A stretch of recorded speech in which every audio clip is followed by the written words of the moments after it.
On this episode of Game and Watch It, we're talking about Destiny.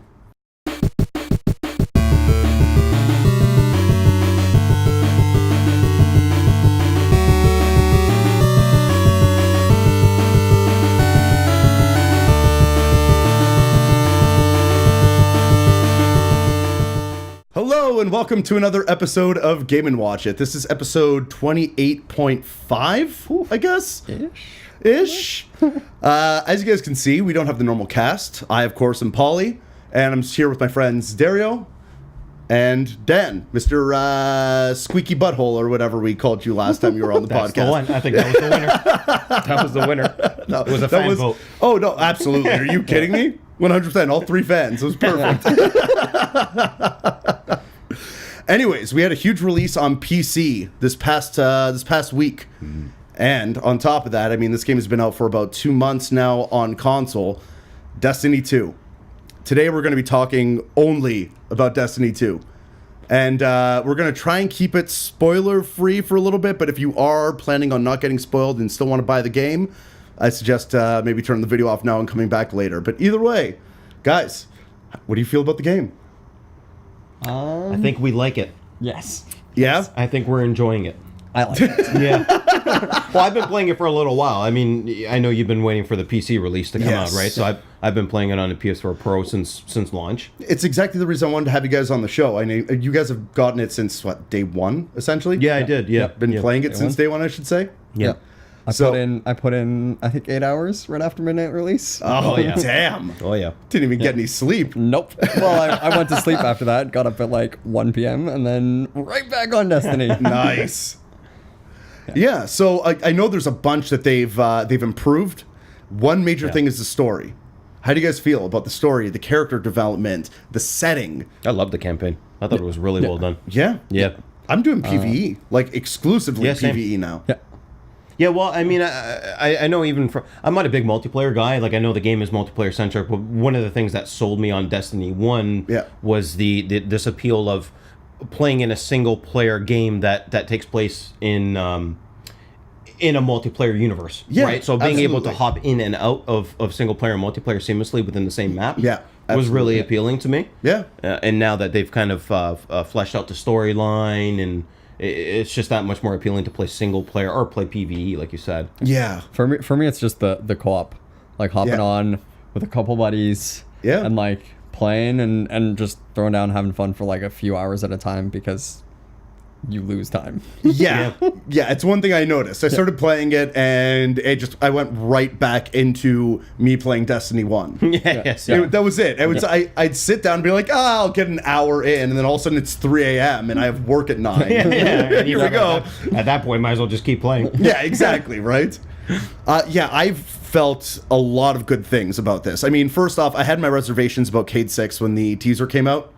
Yeah. I kind of had a feeling he was going to be more of like a Deadpool knockoff, and I really didn't want that. He's more real than that. Like, he's not just there for the comic relief, although he does hit some pretty nice jokes every now and again. Oh, yeah. But I don't know, there's some, even when you, spoiler alert, whatever, it doesn't matter. Only one I'm throwing in here, I guess. When you jump in and get your first subclass, and it's all for the hunter, Cade 6, who's guiding you through. That's right, yeah. And he's telling you, like, really personal, like, deep stories, like how, I think it was his master ended up, like, pulling a knife on him or something. And he had to kill her. And she did it to make sure that he was going to be able to do that in the coming war. It was huge. Like, just a little piece of dialogue that you can just run by. You don't even have to give a shit about it. You can walk away from it, not listen to it. But if you sit there, you put in the time, they put the thought and effort into this. This is huge. Yeah, and it's the lore of the game is kind of fed to you throughout the storyline and continuously throughout missions and everything, whereas in Destiny 1 it was strictly relegated to the Grimoire cards or whatever, right? Oh god, don't get me started on those. I'm kind of sad that they're gone now. I would have liked to at least still keep them in there for additional story bits, almost like a codex. For me it's just like the collectible aspect I really enjoyed of the Grimoire. And then now that's gone and it's just like, but I still want to collect things. Exactly. Exactly, right? you can only have so much glimmer and legendary shards, right? Like at the end of the day. And tokens, of course. Yeah, of course, all those tokens that had to be proprietary to every planet, because why wouldn't it be, right? Yeah. Well, it gives it a reason for the NPCs to exist on those planets. Oh, no, of course. What else are they doing? Talking about NPCs, how do you guys feel about the new addition of characters like Hawthorne or Exodus from Nessus? I mean, I really like them. I think the only one I'm still like lukewarm on is Asher Mir. And he's just... He's got an attitude. Yeah, it's just like his personality just puts you off all the time. Yeah. So, like, he's never satisfied. It's like no matter what I do for you out there, I'm bringing you all these tokens. Clearly, I'm putting in the hours here. Yeah. He doesn't seem to care. This is the British dude from Earth, or... No, that guy I like. no, that guy's great. Oh, what planet is he on? I think he's on Io. Yes. Yeah. Oh, gotcha. I know exactly who you're talking about. And then, like, one of the public events you do is, like, that Cabal extraction thing comes down and you, like, beat it. You beat the heroic things. Like, hey, Ash, did you hear what we did? Yeah, and you caused a racket. Yeah. Shaking my house. Cut it out. Yeah, he's never happy. He's never satisfied. No, I guess it's in his character, right? Well, that's kind of one of the neat things is, like the NPCs from the universe, from each of the worlds are varied. Yeah, of course. And they kind of all tie into the central storyline. Mm-hmm. The one I really enjoyed was, I can't remember her name now, but the computer AI on Exodus. Yeah. Exodus. And like the fact that when you play the campaign, she'll go through like happy Exodus versus like asshole Exodus. Straight up bipolar. And how they leave that as like a she must be corrupted. As like the explanation. I was in tears. Like, it is perfect. It reminded me a lot of what was the main robot's name from Portal again? Oh, I forget, but yeah. You know exactly what I'm talking about, right? Yeah, so that's who she reminded me of. It's like, kind of being nice and then also just completely flipping around, right? It was, she was fantastic. The farm. That was a bit of a weird addition at the beginning. Yeah, at first, did you think, like... Yeah, what the fuck is this? This is the new tower? Or like, are they going to expand on this somehow? Like, I played a lot of soccer while I was there, but that was the thing, that was about it. Yeah. I thought they would have at least done something as a reward for the soccer. You know what I mean? Yeah, like, well, the give fireworks you were like nice, a little but- bit of glimmer or something. Like, just even 10 or 15. It was just like, light show. Okay, cool. I'm never doing this ever again. Like... Well, even the tower, when you finally get there, you just find there's the balls hidden around somewhere. There's like a purple one and a... Yeah, that's right. But Yeah. Well, now that we're in the tower, end game, get it back to the main area. I am so happy that I'm back. Yeah. It's so much bigger. It kind of becomes a bit of a bitch to run back and forth. Yeah, and they gotta add stuff, but more fast travel. Add a fast travel to the bazaar and add a fast travel to the hangars. Yeah, 100%. Right? Yeah. I have a feeling that might come in a patch, but just to see it again, to get back there, I have had sometimes when I go to the tower, it does actually spawn me in one of the side places. Really? But I've usually found it's like, if I select that I want to go to like Hawthorne or Ikora, and then I go to the tower, then sometimes it spawns me right by them, and I'm just like, what is going on? How do I not have to walk all the... Interesting. Weird, seconds? So you track them first, then spawn into... I haven't gotten it to work every single time, because I do that every single time, and then it happens once in a blue moon. That's weird. I don't know... If that's just the server, the main area is too crowded or something like that. And maybe, but I mean, you're all kind of running on the same server no matter where you spawn, right? Yeah, I mean, you're... weird. The same server. Yeah, so it just seems incredibly odd to me.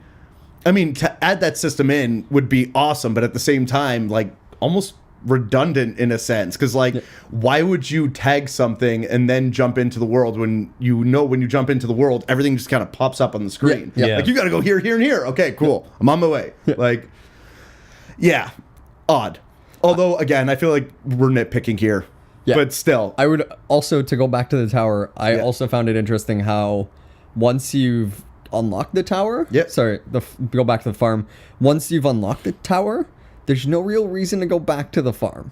No. Outside of except for there's like 2 or 3 exotic quests that you need to go back, but really, like, once you're done those on a character, you literally never have to visit that place again. That's right. Yeah, and even that felt so forced. Like, clearly they were just trying to remember the farm. Yeah, no, see, that's the thing. And I think they set it up properly. Like, in the main map, when you get to the solar system, the farm is now the traveler. Yeah. To get to the farm, you got to go back to Earth, go to that weird side corner. It's like, all just tucked away there. Yeah.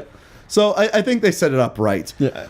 Second off, I think they'll expand it though. I wouldn't be It's, surprised. I know there's I the hope ice so. hockey's coming up as well as part of one of the expansions. Really? So I don't know if that's supposed to It's be there. Yeah. the Christmas event or Nice. the holiday event is the dawning, and they're switching soccer to hockey. Oh, so there you go. Yeah. on all of on both social spaces. So nice. we good. Well, fair enough. Guys, second off, gameplay. The one thing that did not need to be touched. How do you guys feel? It still plays like a fantastic Bungie first-person shooter. I Yeah? think. Yeah. Yeah, I don't Like- have any issues with it. I had some friends who took some issue with the change of the weapons. Where they went from primary, secondary, Right. and heavy to now it's kinetic, energy, power. Yeah. Where now you basically have two primaries. Yeah. You Right. can if you want, of course, right? Yeah. I know where you're coming from. I just don't care enough. You know what I mean? At the end of the day, I'm using all the weapons that I wanted to use. Yep.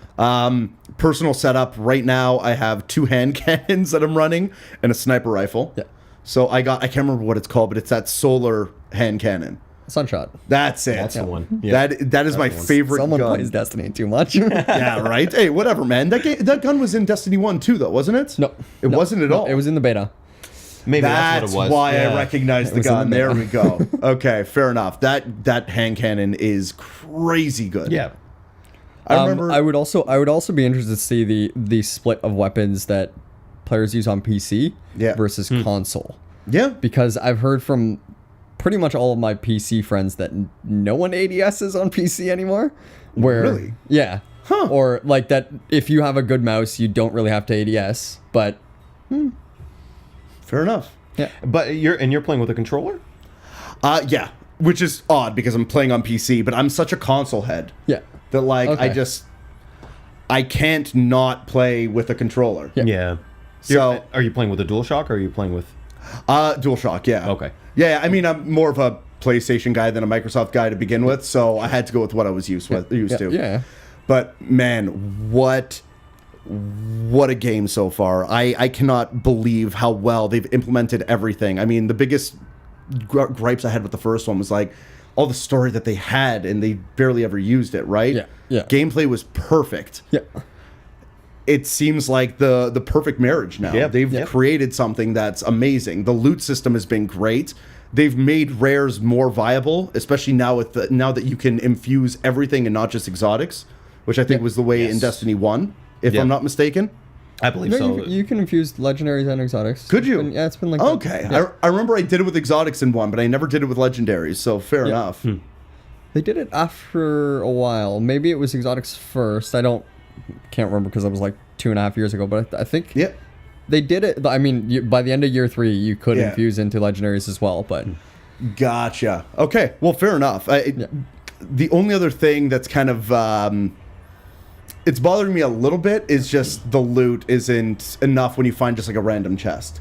Yeah. Like there's no reason to go exploring anymore. Yeah. You know? The token system is kind of, because before you wouldn't get the engrams from NPCs like Yeah. that, right? Yeah. So Yeah. now you get the tokens, which you then exchange for Yeah. an engram that will then contain yeah, Of course. something random. But But, it was the same way in 1. It's something I really felt like they could have improved upon. yeah. Right? Something that, like, if you're going to find a gold chest, let's say, yeah, Yes. chances are you'll get an engram from it, and, like, that would be awesome. But at the end of the day, it's not enough. I almost feel like I'm playing Diablo again. We're like, why am I going to open up this Yeah. chest? There's going to be nothing inside. What are the chances I'm going to get a legendary, right? Well, I think I believe some of the footage we're gonna see was from a lost sector. Yeah. One of the loot the loot chest after you beat the captain in the lost sector Yeah. again ended up being a rare drop and a token. Yeah. Right, and so that was kind of disappointing because again the lost sectors are supposed to be a little more challenging than Of course. finding a high value target out in the open while you're exploring a world. But yeah. I think that's probably the one PvE aspect of D2 that I was kind of disappointed with, because when they initially introduced lost sectors, they said, oh, these will be like somewhat challenging puzzles to get through. Yeah. And now it seems like they're literally just larger caves with a semi-difficult boss at the end. Yeah. Where if you have a fire team of 2 people with full supers, that you wipe literally melt the boss. Like, it's not even a problem. Yeah, So- that's another thing. With the public events, I've noticed that, like, the bosses are just getting easier as time is going on. Like, they're not scaling quite as well as I hoped. Yeah, exactly. Now that everyone's at the level cap. Yeah. Yeah, it's, yes. You jump in, you're playing with everybody who's at level 20. I'm sitting, I've played this game for what, a week and a half, 2 weeks now, whatever it is. I'm already sitting at 270 almost. Right. Right? And I guarantee you I'm going to get to 305 in no problem. In no time, right? Well, you'll get to 304, no problem. 305 is the problem. Really, eh? Yeah. Okay. I sat on my main character, I sat for, I think it was like 2 weeks, where the class item, I went through all of the basically weekly events that you get the powerful stuff from, and I could not get a 305 Warlock Bond to drop. It was sitting at 304, so I was at 304.9 for 2 weeks. and then my third character, which is a hunter, was the first one to get to 305. Weird. Yeah. So it's actually easier to level second and third characters than it is to level your first character. Is it really? Fair enough. Well, because as soon as you hit the level 20, you basically equip all of your top level weapons, and then you're already starting at like 240, 250, Yep, and then you basically push through from there, and everything's dropping higher. So Right. Okay. Makes sense. Yeah. That makes sense for sure. So I mean, with that in mind, I can't really find anything that's wrong outside of these like slight little nitpicks, right? I would have liked to have seen more from the subclasses. Okay, with that Destiny makes 2, I didn't think they were going to add in a whole new character class. Yeah. But I would have liked to have seen more variety through the subclasses. If you were going to keep the same 3 classes of characters, I thought there could have been a little more variety with the subclasses. Now, with these subclasses, the third that has come in, is that the one that came in with the Taken King, or are these brand new? Yeah. So these are the Taken King. So they really just did not touch the subclasses at all. I mean, they altered them in terms of like balancing and the perks which align to them, but that's really it. Yeah. It's the same thing, essentially. Yeah, okay. I noticed that as well, because I saw the first 2. I had barely played the Taken King. I had made it through maybe, I don't know, let's say 20% of the story. Yeah, okay. And then for some reason, another game came up, and I'm like, I can't put any more time into Destiny right now. Like, I got to play something else, right? 400 hours is enough. Yeah, exactly. I only play with my Warlock, so I got the Lightning subclass. Right. Sith Lord. That's it. Sith Pretty Lord. much, right? Palpatine. Yeah. Palpatine subclass. And it's just, you're right. I feel like they could have put a little more effort into that. I mean, they've already introduced so many different guns, right? So many different pieces of armor. The way the shaders work now is completely different. Yeah. Which is a bit of a bummer. A little bit, yeah. It doesn't burn me out that bad, but I mean, it's they're at least kind of more shitty that they can't be reused. It's true. They're at least a little more common now, which is a plus. True. Yeah, which is good and bad. It is, because now I'm getting more drops of shaders than anything else. But yeah, it's just at the point where you hit 305, that should be the only time you're using shaders, right? Yeah. I mean, exactly. The equipment you're going to keep is probably what you're going to customize, right? But but a lot of the times I've been getting drops of shaders though, and then only getting 2.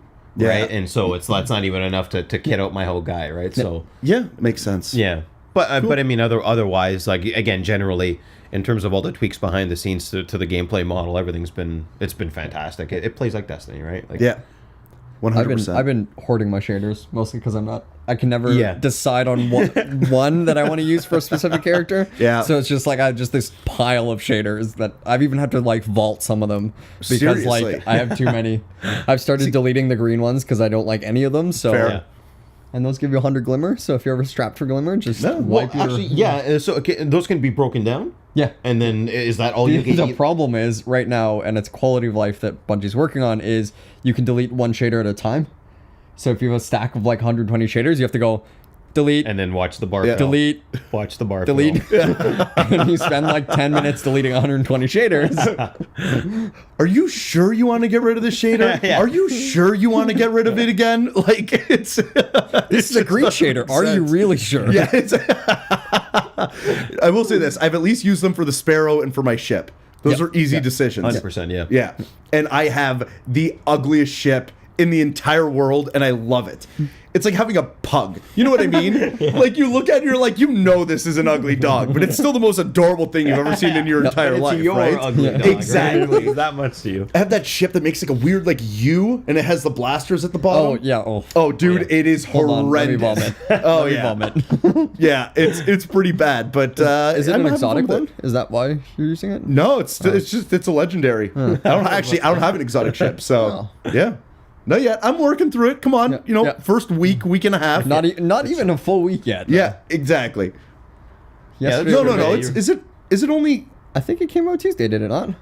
It came out Tuesday last week. Oh, right before, so a week and a half. Okay. Yeah, right before Odyssey. It didn't come out on Halloween. It's okay. I'm getting my time in right now. We're good. I'm going to be playing this for like the months to come, so we're all good.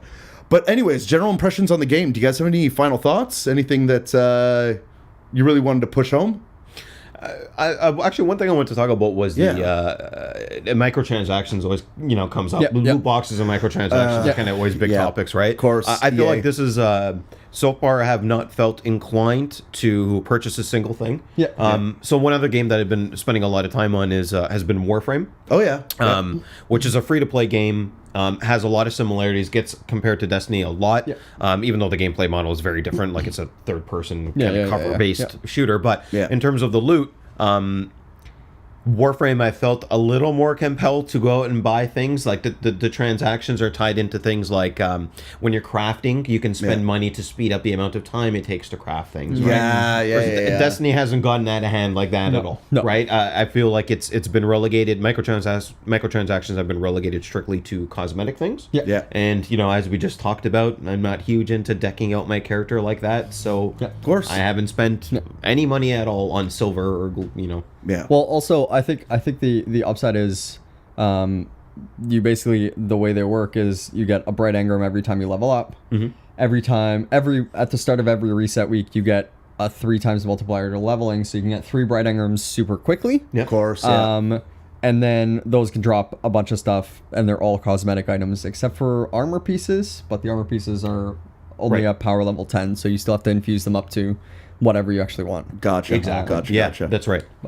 And then you also have a chance of dropping. It also has a chance of dropping, I think it's like some kind of bright dust or something like that. And the bright dust you can then use towards buying specific items, but then there's a much higher value for them. Got you. Yeah. That makes sense. And that's like emotes and ships and sparrows. Right. Yeah. This whole loot box thing has been getting a little out of hand recently. I mean, not to get too off topic, but we've already seen what's happening with Star Wars Battlefront 2. Yeah. And Warframe, as you were saying before, and a bunch of other games that are... Well, I mean, not to mistake, like, again, Warframe is a free-to-play game. Yeah, right? Of course. I have a problem where games will charge me $70, $90 Canadian. That's what I'm saying, right? And then force me the microtransactions, right? Yeah. That's a different story. We're seeing it essentially across the board now. Hopefully, people just don't buy into it, because at the end of the day, the only thing... Wallet. That's what it is, right? I mean, obviously, be outspoken... Be pissed off if you need to be, but at the end of the day, don't pay for it. If you're pissed off and you're going to pay for it, what are you getting pissed off about, right? Exactly. You're only proving the publisher's right. Exactly. Anyways, Dario, any final thoughts? I don't know if you guys have touched the raid at all. I don't think so, but definitely worth getting a fire team together and running through it. I had a raid, I think 2 weeks ago, where I popped 4 cherries in one raid. Jesus. There was me and a guy who had run it a lot, and then we had 4 players who had never run the raid before, so it was like Sherpaing them through the entire raid. It took like 2.5, 3 hours to finish. Yeah. Mostly because like people weren't familiar with mechanics. You know, one minor screw up can lead you to wipe the entire run. Of course, 100%. Yeah, and I think that's probably the biggest raid change between D1 and D2. D1, I feel like, allowed for a lot of hero moments where, like, someone could self-res, like the Warlock could self-res and finish it with one last grenade or something like that. Whereas this one person dies. If you don't res them within 30 seconds, everyone by default wipes anyways. So interesting. Yeah.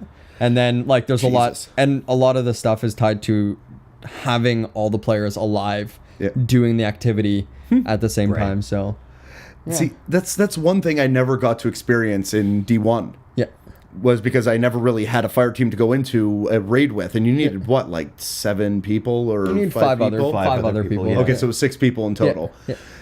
I didn't have that many people playing with me. So D1, even there were some raids where if you were good enough, well, I know like the Crota raid was probably the easiest one, which is the second raid. We 3-man that at one point. Seriously, just because like we were having fun. Okay, fair enough. And it's a good challenge, but D2, like you have to 5 people you can get by with. Okay. if you're really good, but you really need 6 people in order to actually run it properly. Okay. Fair enough.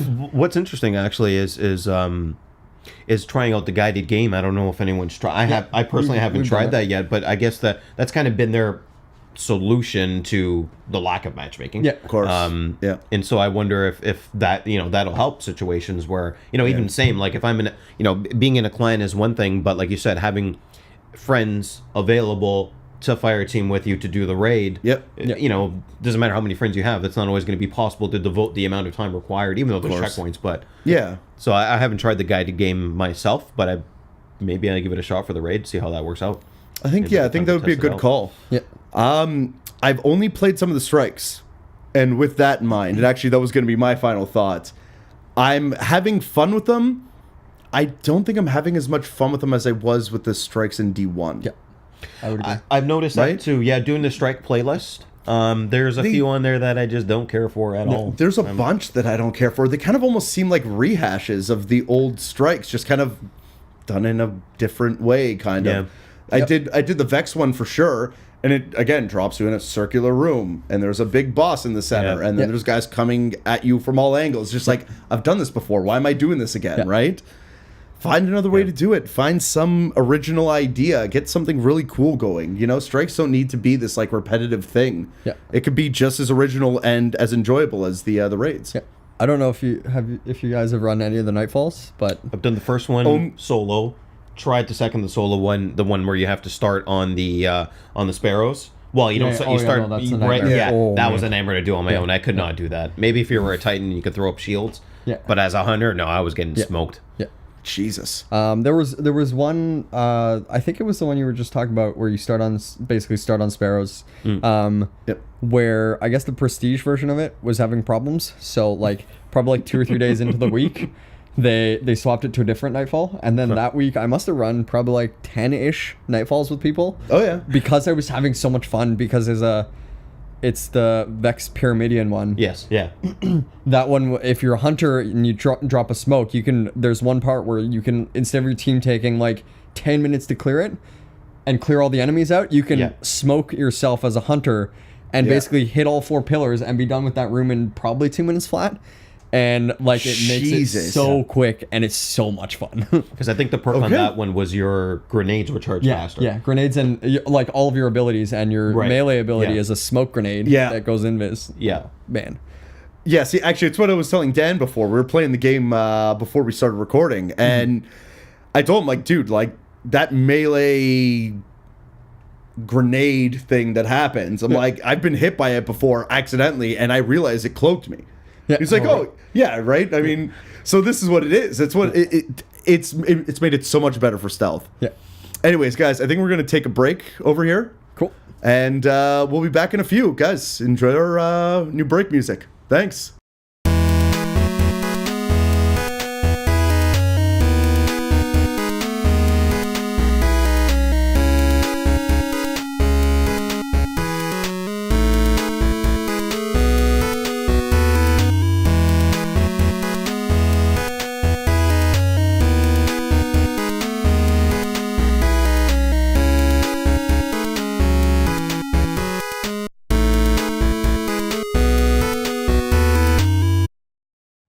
And we're back.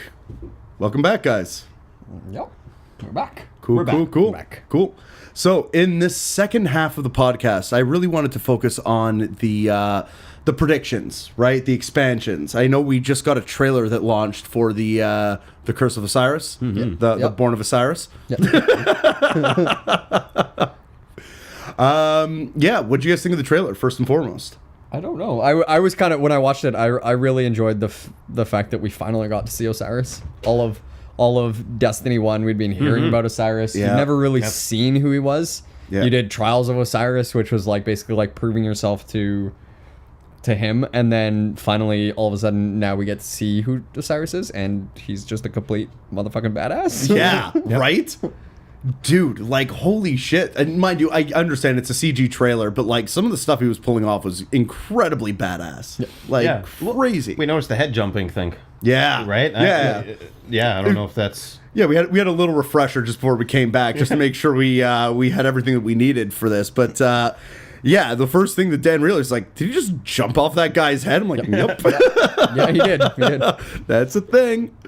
Yeah, I'm pretty excited. First off, we're going back to Mercury. Yeah. Right? Yeah, that's gonna be cool. Yeah, so being able to see that and what they're going to do with that world, I mean, they've nailed every other setting outside of Titan, realistically. Yeah.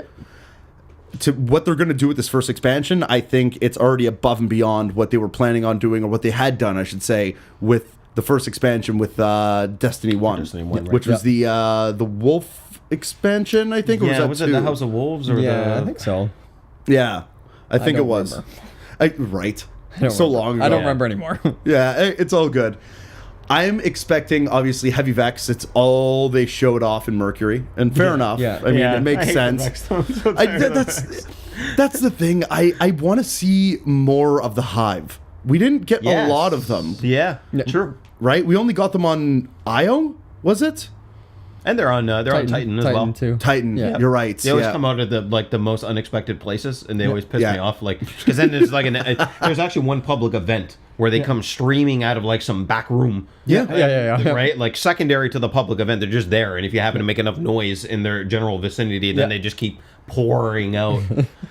Exactly. It's. I like the Hive. The Hive pissed me off, but they kind of remind me of like the Flood from Halo. Yeah, absolutely. Yeah. It's why I love them so much. As much as like everybody even got pissed off with the Flood, like you knew you were getting yourself into like one of the most stressful situations when you're doing like a Flood mission. And it was the same thing with the Hive. Like having endless thralls coming at you left, right, and center. Just like, oh my god, I need to reload this hand cannon. What the hell's going on? Especially the ones that blow up. Oh, dude. I feel like in D2 the thralls specifically are a little stupider. A than lot D1. stupider. Mm-hmm. Yeah. Mostly because you can throw like an area control grenade in front of yourself and just be like, hey, sure, just run through it, that's fine, and die. I don't have to shoot you. This is great. Just AoE yourself to victory. Yeah. Yeah, pretty much. And then if you're a Titan, you have a second one ready. Yeah, exactly. It's again, I'm expecting, or I want more of the Hive to come through on at least one of these two expansions. Mm-hmm. I know they kind of half focused on it with Taken King as well. Mm-hmm. I mean, obviously the Taken were the main focus of that, but the fact that the main person behind the Taken was a Hive Knight Master type person, whatever it was, there was a bit of a heavier focus on it. So I want to see that again. They're always my favorite enemy to battle. It's always the most stressful, and I kind of enjoy that, you know? Yeah. Yeah, and they usually, when the Hive come out, the level is built around, it almost gets a little survival horror-esque. Yeah, It'll be deep in a cave and there's no lights, and you'll hear them and you'll know they're coming, but not from where. And all that reminds me of is in Destiny 1 when you're on Earth and you had to enter that first area when you met the Hive. Yeah. And some of the legendary stuff you could do in there where it was just dead dark, and then thralls, knights, and what are the main guys called? That's Acolytes. it. Yeah. Acolytes. Just flying at you from every angle. Like they captured what they had done with the Flood back in Halo and really just brought it to a whole new vein. Yeah. Yeah, but I mean, what do you guys feel with the expansion? I mean, do you guys have any predictions? Anything that's going to be coming with that, or even expansions beyond? I think that we can probably expect, a new set of weapons, a new set of armor. Yeah. Right. Well, I don't know how much of you guys have paid attention, but the seasons that Bungie talked about, basically season 1, we're right now in season 1. Season 2 should be starting basically with the new expansion. So with that, they're refreshing a lot of the weapons. So like we can expect a ton of new weapons. Plus the expansion itself will have probably a bunch of weapons too for it. So makes sense. I feel like that's more of like a generality thing. I kind of want your like pie in the sky wants. You know what I mean? Like, what are you guys feeling? What do you really want out of this game? Because I'm assuming this is going to be another 5-year project for them, or what Destiny 1 was essentially supposed to be, right? 5-10-year project, whatever it was, right? So tell me, what do you guys feel? I'm excited. I'm more excited for the like campaign part of the expansion, specifically because it'll deal with, I think we'll finally get to see more of the time traveling capabilities that the Vex have. Nice, and I think if you read into most of the lore, if I'm not mistaken, that's how they trapped Osiris.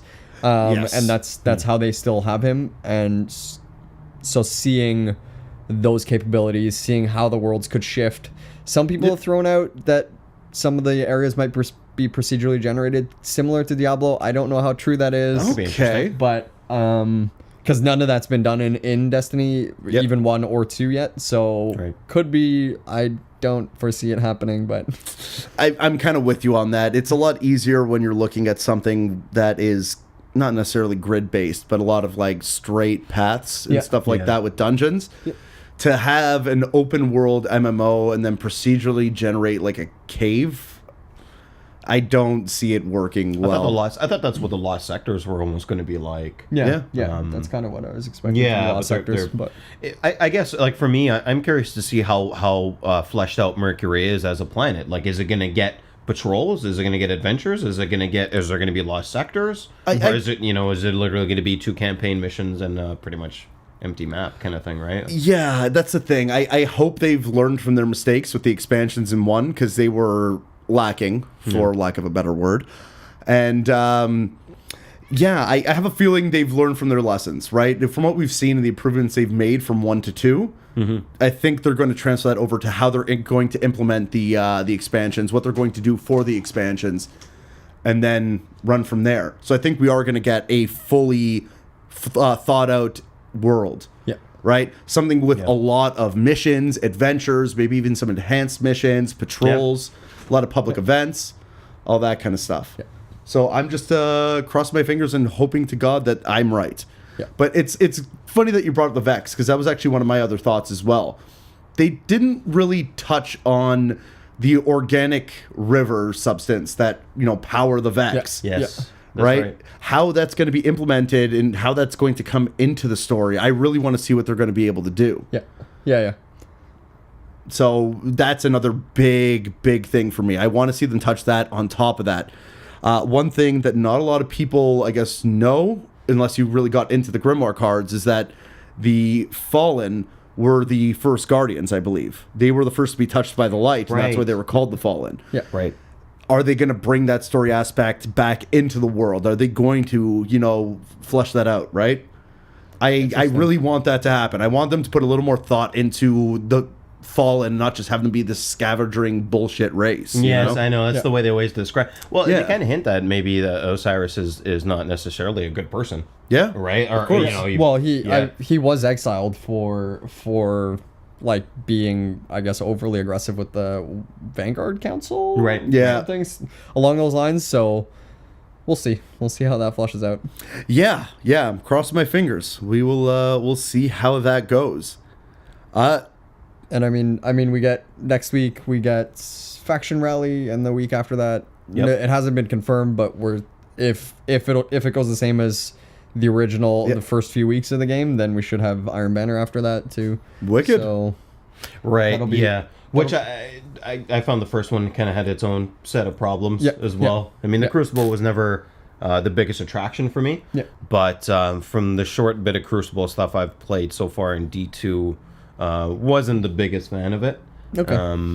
But it's again one of those, like most things in Destiny, it's much better with having a full fire team. If you have teammates that you can communicate with and that you can talk strategy with, it's immensely better than solo queuing. And solo queuing is extremely frustrating. I could see that. Because you never know who you're going to get paired up with. That's the thing, right? Everyone, it's what I found a lot is everyone is kind of just looking out for themselves because they have some sort of challenge or daily mission that they're trying to complete. Of course. And that's all that's all you care about, right? So.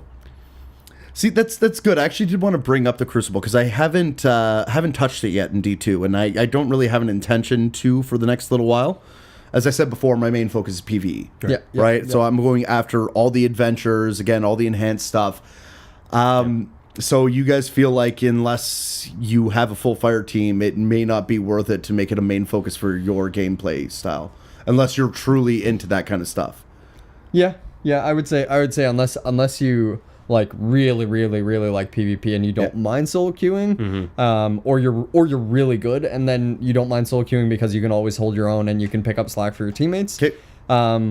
If like even with one other person, it's much better because then your team becomes, instead of 4 individuals, it becomes a pair of people. Right. And then like you can at least work with one other person to somehow shift the dynamic of the game. Okay. If you're alone, then it can get pretty frustrating. Yeah, it's a lot tougher. Yeah. Exactly.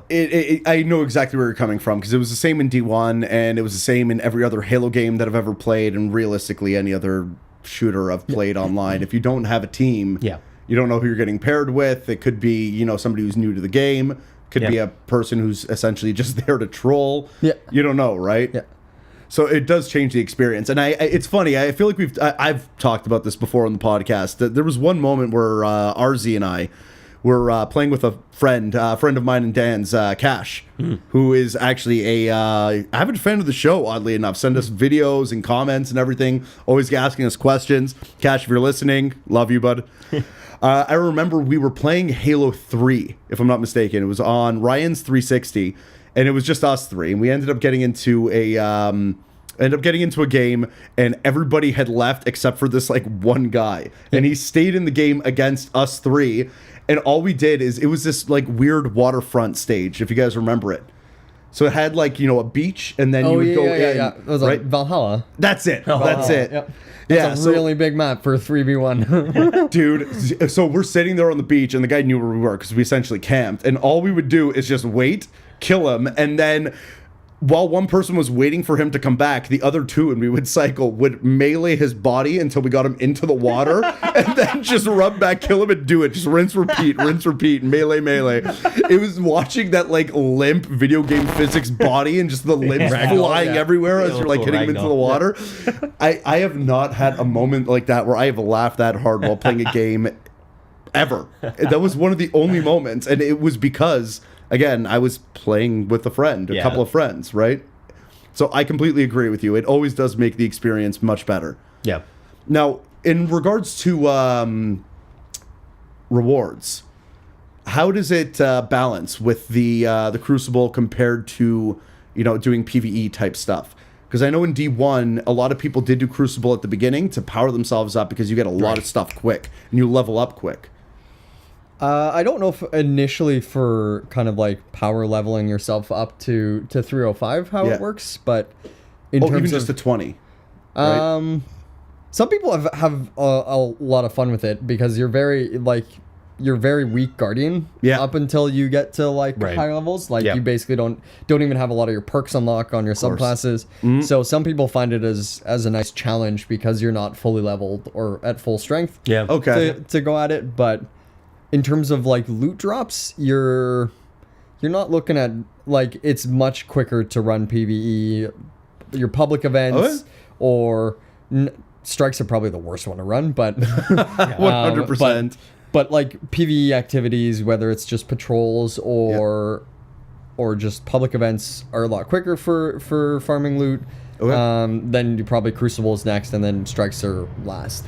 Yeah, I think the mentality behind it was that the PvE and the missions can be long at times. Sure. Especially in D1, they did kind of drag out sometimes. Yeah. Where Crucible was, 10-minute matches, 15-minute matches. So after everything was done, you'd get your experience, you get more loot, you power yourself up, move on to the next one. It was just incremental, right? So I guess, is it the same thing, or do you think they actually really balanced it well now in D2? Well, it's the token system that kind of changes that now, right? Okay, because at the end of a Crucible match, you're getting a token, and it was the same thing with the Iron Banner. Yep. Well, I guess, excuse me, one of the big changes with Iron Banner was not taking your level into account anymore, right? Right, which is odd, because that was actually, Trials doesn't even take it into account anymore. Really? Either, so Which is odd, because that's what make Iron Banner different than the normal Crucible in D1, right? Now they've just gotten rid of that system altogether. Yeah. Which is a little strange, but but it was. I mean, if you looked into the math behind it, it was never a significant difference. It was. You'd maybe have like a 10% advantage, but a 10% advantage might mean the difference between you landing a shot and that killing them, and then them not being able to take your health down enough to where you survive that gun battle. So and that's the thing. I think it's the Crucible becomes you'll find a lot of people using the same weapons. Because the weapons that you're going to use in PvE, like I favor a hand cannon and a scout rifle. A scout rifle doesn't work very well in Crucible. It doesn't. You're going to find most people are using autos. I was going to say that makes sense. It's one thing I noticed as well, because I've always been a fan of the Pulse or scout rifles in PvE. Right. Yeah. Right. They're usually much more accurate. And then I found this this kinetic auto rifle, and it had barely any recoil at all. Origin story. Sorry? The origin story? I guess. Is it? It's the Vanguard one, but yeah. It's no, not that one. It was like white and red. Huh. Yeah. And it had, I would just use it consistently. Yeah. I played for hours, days even, with that as my secondary. And it was amazing. I never used to like auto rifles just because they would go all over the screen trying to control it. This thing, I'd set it on somebody's head and you just see the yellow text flying off as it goes. The Tone Patrol, maybe? Maybe. I can't remember what it is now for the life of me, but having like a game shifting moment like that, or like a mind shifting game moment like that, it rarely happens in shooters. I usually kind of get myself locked into a way that I like to play, and then I'm set from there. I always pick that weapon and I'm good to go and blah blah blah. Now I'm starting to rethink my strategy a little bit. Yeah, I've kind of done the same too, actually. That's a good point. I've kind of shifted up my strat, or at least the weapons I prefer to use as well. Scout rifle will always kind of be my mainstay, at least as my primary, even though it's kinetic and power weapons. But scout rifle is usually my go-to, and then my secondaries will be a hand cannon, submachine gun, or sometimes a pulse rifle. Instead, right? Of course. Yeah. No, I'm definitely having fun with it. I have a question for you guys. What do you guys run for, like a preferred power weapon? Sword for me. Sniper. An up close melee weapon. If it's not a sword, it's a shotgun. Yeah. Okay. Right. Yeah, I was thinking about doing something like that, but I figured I'm doing a lot of close range with the hand cannons that I'm using right now. You need a long distance weapon. Exactly. So I've been running with either a sniper rifle for, again, the long distance, as you said before. Or for big bosses, I've been trying to get myself a legendary rocket launcher because I love those things. Yeah. The amount of times they've saved my ass in D1, I want to see if it's going to have the same impact. No pun intended, I guess. Some have like a perk that's for tracking and stuff, but some of them are just become invaluable. There's one so far that is that has tracking. One legendary. Nice. And then there's two. One is a raid rocket launcher, Sins of the Past. Has cluster bombs, and then there's Curtain Call, also has cluster bombs. It's the only non-raid rocket launcher. Beautiful. Fair enough. Not bad. Anyways, guys, thank you for joining us on Game & Watch It. I know this is Dan's second time on, but Dario, thank you for coming on. First time. And if you want to find him, he's DJ Dats, I believe, on YouTube. Yep. And everywhere on the internet. Yeah, he actually recently had an unboxing of the Xbox One X. Yep. So I would say go check that out for sure. It was a wicked unboxing. He's showing that off, and we actually have some footage from his console with Destiny 2, as well as from Dan's PlayStation 4 Pro and my PC. So I'm gonna splice some of that footage for later, throw it on YouTube, and we'll run from there. Throw that in. Destiny 2 on the Xbox One X. If you noticed any frame rate drops, on the original Xbox One, I don't know about the Xbox One S, but on the Xbox One X, the frame rate drops are no longer there. So nice. That's good to hear. Yeah. Wicked. Yeah, it's good to know that this hardware change, this 0.5, if you will, for the consoles is actually being functional, right? I just worry one day that it's going to make playing on a normal console terrible. I was going to say this is another podcast altogether. 100%. When does the Pro and the One X become the de facto? It becomes the base system, right? I mean, I think we're getting close. We'll probably see a PS5 maybe end of 2019. And then Microsoft to follow a year later again. And so at some point, the Pro and the X have to become the de facto, right? Yeah, 100%. And it's exactly what I didn't want to happen. It's exactly what PlayStation, or I should say Sony, said wasn't going to happen with PlayStation. Like, oh, don't worry about it. Like, we're not going to be making exclusive games and whatever. It's got to run at a certain frames per second. If it doesn't run like that on the original console, we're not going to release it on the Pro. And that just went out the window after the first month. I think they'll still keep it. Don't forget, they sold 80 million of those things, right? Yeah. So they don't want to piss off 70, 80 million people. Fair. But at the same time, it's just, I mean, again, that's a whole other conversation, but it's going to be interesting to watch the whole console landscape over the next That's another 2 to 5 years. 3-hour podcast. Yeah, right? Hey, whatever. We'll get back together one day. Anyways, thank you for listening or watching on YouTube. Again, if you are watching on YouTube, thank you. But if you do want to listen to us, on the go, in audio format for whatever reason, we are on Google Play, iTunes, Stitcher, TuneIn, and Podbay, and of course SoundCloud, which is our main hub for that. If you guys want to see what we're doing in our everyday lives, we're on Instagram, Game and Watch It, all spelled out, all in words, so no ampersand. And if you want to find us on Facebook, give us some feedback, reach out to us in any way, shape, or form, we're on there as well. And guys, again, thank you for coming. And I guess in a lack of RZ being there, or being here, I should say. Want me to yell something inappropriate? Oh, yeah, please. Absolutely. I got nothing. No? Okay, I'll run with the classic then. Scene.